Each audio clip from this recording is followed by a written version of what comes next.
अस्सलाम वालेकुम। आज की क्लास में हम लोग जो है वर्डप्रेस को इंस्टॉल करने जा रहे हैं, जिसमें हम लोग सबसे पहले वर्डप्रेस में ज़ैम्प सर्वर जो है उसको इंस्टॉल करेंगे। अब देखिए ज़ैम्प सर्वर यूज़ क्यों होता है, मतलब अगर आपके पास जो है वो इंटरनेट का कोई इशू है तो आप अपनी वेबसाइट को साथ साथ चेक करना चाहते हैं तो आप ऑफलाइन भी उसे चेक कर सकते हैं। उसके लिए हमें एक ज़ैम्प सर्वर की ज़रूरत होती है। तो यहाँ पे मेरे पास पहले से भी अवेलेबल है और हम लोग इंटरनेट पे चलते हैं कि हम लोग इसे डाउनलोड कहाँ से करेंगे। तो यहाँ पे मैं जो है वो इंटरनेट ओपन कर लेता हूँ। कोई भी इंटरनेट ब्राउज़र ओपन करें और वहाँ पे सिर्फ आके आपने ज़ैम्प और ज़ैम्प डाउनलोड जो है इसको जस्ट लिख देना है और गूगल पे हम लोग सर्च कर लेते हैं। इनकी ऑफिशियल वेबसाइट है वो आपको यहाँ पे फर्स्ट नंबर पे मिल जाएगी। यहाँ से आपने डाउनलोड कर लेना है, ठीक है। अब जैसे ही क्लिक करेंगे तो आपके सिस्टम के ऊपर डिपेंड करता है कि आपका सिस्टम जो है वो 32 बिट में आ रहा है या 64 बिट में आ रहा है, तो उसके मुताबिक आप जो है इसको डाउनलोड कर लें।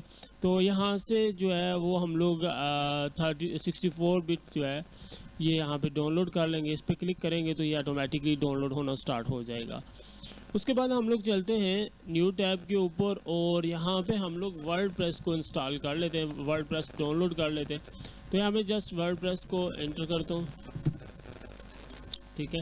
या फिर आप आगे जो है वर्डप्रेस डाउनलोड यहाँ पे लिख दें। तो मैं यहाँ पे वर्डप्रेस डाउनलोड आ गया, तो यहाँ पे मैं टाइप करता हूँ वर्डप्रेस डाउनलोड और उसके बाद सर्च कर लेता हूँ। अभी देखिए यहाँ से आप वर्डप्रेस को डाउनलोड कर लेंगे। जस्ट मैं इसके ऊपर क्लिक करता हूँ। यहाँ पे हमारे पास वर्डप्रेस 6.2.2 आ गया, तो यहाँ पे मैं इस पे ऊपर क्लिक करने के बाद जो है इसे डाउनलोड कर लेता हूँ। तो जस्ट आप यहाँ पे क्लिक करेंगे तो ये डाउनलोडिंग स्टार्ट हो जाएगी। तो यहाँ पे मैं इसे जो है वो क्लोज़ करता हूँ। ये हमारी डाउनलोडिंग स्टार्ट हो गई है, ठीक। ये हमारे पास वर्डप्रेस डाउनलोड होके आ गया। यहाँ पे जो है वो मैं राइट क्लिक करता हूँ और उसके बाद में इसे एक्सट्रैक्ट हेयर कर ले। आप सबसे पहले ज़ैम्प जो आपने इंस्टॉल किया था यहाँ पे डाउनलोड किया था उसको इंस्टॉल करना है। तो हम लोग चलते हैं। सबसे पहले ज़ैम्प को आपने सिंपली ज़ैम्प के ऊपर क्लिक करना है और उसके बाद ज़ैम्प को इंस्टॉल कर लेंगे। यहाँ पे आपने ज़ैम्प को इंस्टॉल करने के बाद आप यहाँ पे सी ड्राइव में आ जाएंगे। यहाँ पे ऑटोमेटिकली एक फ़ोल्डर जो है वो बन के आपके सामने आ जाएगा जिसका नाम ज़ैम्प होगा, ठीक है। तो ज़ैम्प के अंदर जाने के बाद htdoc के अंदर जो फाइल आपने रखनी है यहाँ पे आके वर्डप्रेस को, तो हम लोगों ने वर्डप्रेस को डाउनलोड करके रखा था डाउनलोड फोल्डर के अंदर। तो हम लोग चलते हैं यहाँ पे और इसके ऊपर क्लिक करने के बाद ये अंदर इसके वर्डप्रेस फोल्डर पड़ा हुआ है, तो मैं इसको जो है वो कॉपी कर लेता हूँ। यहाँ पे आपने जस्ट इसे कॉपी करना है और उसके बाद जो है वो सी ड्राइव में लोकल डिस्क सी में आना है और उसके बाद ज़ैम्प के अंदर और उसके बाद आपने यहाँ पे htdoc के अंदर आना है और यहाँ पे आके आपने इसे पेस्ट कर देना है। देखिए मेरे पास पहले से भी यहाँ पे पेस्ट है, तो मैं इसे जो है वो डिलीट कर लेता हूँ। डिलीट करने के बाद यहाँ पे जो है वो मैं जो कॉपी करके वर्डप्रेस को लाया था यहाँ पे पेस्ट कर देता हूँ उसे। ये मस्ट आपने जो है सबसे पहले लोकल डिस्क में जाना है, उसके बाद ज़ैम्प फोल्डर और उसके बाद htdoc में मस्ट आपने यहाँ पे आके इसे पेस्ट करना है। उसके बाद ही आप जो है वो किसी भी ब्राउज़र पे इसे एक्सेस कर पाएंगे। ये हमारे पास जो है वर्डप्रेस कॉपी हो गया। आप कोई भी इंटरनेट ब्राउज़र ओपन कर लें। मैं यहाँ पे गूगल क्रोम को ओपन कर लेता हूँ और उससे पहले आपने ज़ैम्प को जो है वो ऑन कर लेना है। यहाँ पे मैं ज़ैम्प पे डबल क्लिक करता हूँ और इसको ओपन कर लेते हैं। आप ज़ैम्प को यहाँ से सर्च कर सकते हैं और अगर आपको यहाँ पे ज़ैम्प नज़र नहीं आ रहा है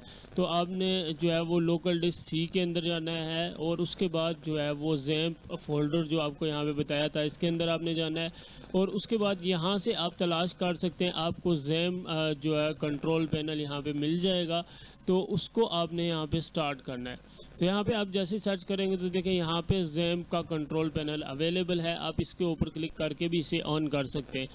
यहाँ पे आगे आपने SQL और अपाचे सर्वर को यहाँ पे ऑन कर लेना है, स्टार्ट कर लेना है। तो यहाँ पे मैं इसे स्टार्ट करता हूँ और उसके बाद इसको जो है वो मिनिमाइज़ कर देता हूँ। अगर आप बंद भी कर रहे हैं तो ये बैकग्राउंड में चलता रहता है, ठीक है। उसके बाद ब्राउज़र के ऊपर आ जाएं और यहाँ पे आके हम लोगों ने जो है वो लोकल हाउस जो है वो यहाँ पे टाइप करना है। अब देखें अगर आप सिर्फ लोकल हाउस यहाँ पे टाइप कर रहे हैं तो जैसे ही आप इंटर बटन प्रेस करेंगे तो यहाँ पे देखें ज़ैम्प का डैशबोर्ड ओपन हो गया है, जो इसको ज़ाहिर कर रहा है कि आपका ज़ैम्प सर्वर जो है वो अभी चल रहा है, ठीक है। तो अब हम लोगों ने वर्डप्रेस को इंस्टॉल करना है, तो यहाँ पे हम लोग जो है वो लोकल हाउस लिख लेते हैं और जो फोल्डर htdoc के अंदर हम लोगों ने जो है वो कॉपी किया था उसका नाम वर्डप्रेस था, तो उस फोल्डर का नाम आपने यहाँ पे टाइप कर देना है और उसके बाद आप // यहाँ पे डालें और उसके बाद आप इंटर बटन प्रेस कर लें। यहाँ पे हम लोग जो है इंग्लिश को सिलेक्ट करते हैं और कंटिन्यू कंटिन्यू जो है वो यहाँ पे कर देते हैं। तो हम लोग यहाँ पे लेट्स गो करते हैं और उसके बाद हमारे पास जो है इस तरह की विंडो आ गई है। सबसे पहले हम लोग ने डेटाबेस का नाम लिखना है,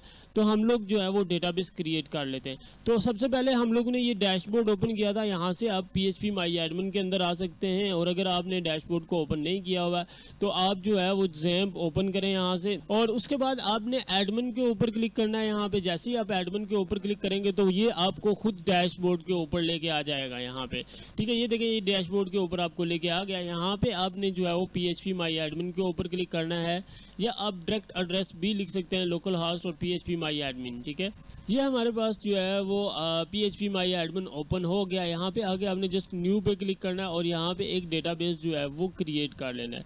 तो यहाँ पे मैं एक डेटाबेस क्रिएट कर लेता हूँ। इसका नाम आप अपनी मर्ज़ी से कुछ भी रख सकते हैं, तो मैं यहाँ पे फर्स्ट DB रख लेता हूँ, ठीक है। उसके बाद आप इसे क्रिएट कर लें। डेटाबेस क्रिएट हो गया है। अब आपने जो है इस पे बाकी कुछ भी नहीं करना है, जस्ट इसे ऑफ कर दें और वापस सेटअप फाइल के ऊपर आ जाए। यहाँ पे आपने वही नाम लिखना है जो अभी आपने जो है वो डेटाबेस का नाम रखा है। तो हम लोगों ने फर्स्ट DP इसका नाम रखा था, तो यहाँ पे यही लिख लेते हैं। उसके बाद यूज़र नेम बाय डिफ़ॉल्ट यहाँ पे रूट होता है, तो यहाँ पे आप बाय डिफ़ॉल्ट इसका यूज़र नेम रूट रख लें।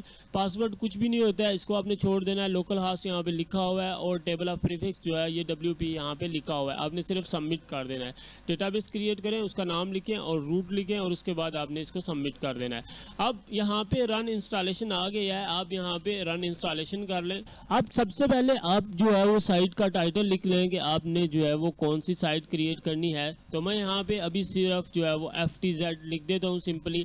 उसके बाद आप यूज़र नेम रख लें, इस यूज़र नेम की आपको बार बार आगे ज़रूरत पड़ेगी। जब भी आप वर्डप्रेस को ओपन करेंगे तो इस यूज़र नेम और पासवर्ड की आपको ज़रूरत पड़ेगी। तो यहाँ पे मैं एडमिन रख लेता हूँ और पासवर्ड भी यहाँ पे जो है वो मैं एडमिन ही रख लेता हूँ, ठीक है।